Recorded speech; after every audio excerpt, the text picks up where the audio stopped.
Pengawan Solo dengan irama alunan Om Cino, Pak Mloyo pulang jalannya keloyoran.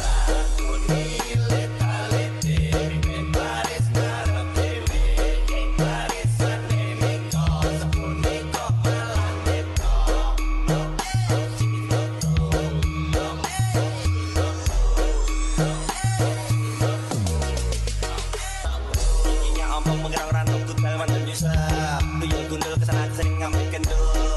Kedua tel-tel tampak loyo, kerangkong jalannya miring-miring gitu. Yang belum selesai menakut Om Cino, Pak Mloyo terguling ke Pengawan Solo dengan irama alunan.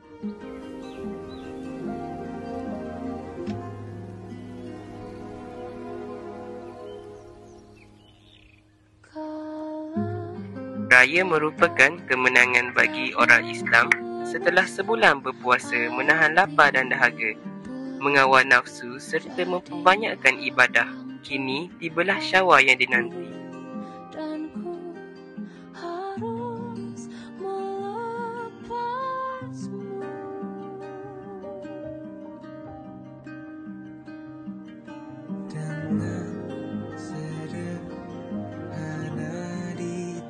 Di setiap senyuman, di setiap salam yang dihulurkan, tersimpan makna kasih sayang yang tulus.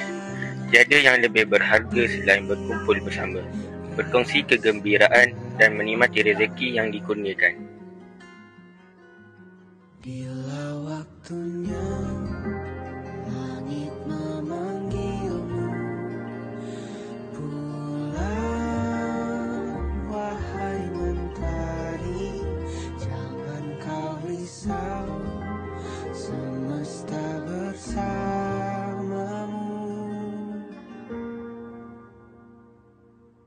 Biarkan rebah pada tangisku, raga rasa kita. Hari Raya bukan sekadar perayaan, tetapi lambang kesyukuran dan pengikat silaturahim.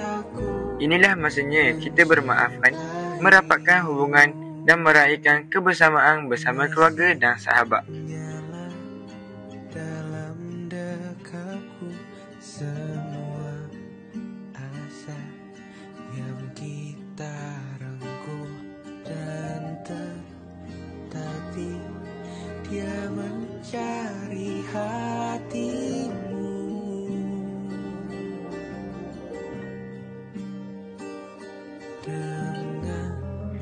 Semoga Syawal ini membawa keberkatan, kegembiraan dan kebahagiaan buat kita semua. Selamat Hari Raya Aidilfitri, maaf zahir dan batin. Kami warga Semam mengucapkan Selamat Hari Raya Aidilfitri, maaf zahir dan batin. Kami dari Wakil Murid SMA Marang ingin mengucapkan Selamat Hari Raya Aidilfitri, maaf zahir dan batin. Panas ni baju ni. Dah berpuluh dah busuk. Kena beli baju baru ni. Korang, kalau korang nak beli baju t-shirt atau baju korporat, boleh dapatkan di Expo Free. Bye-bye.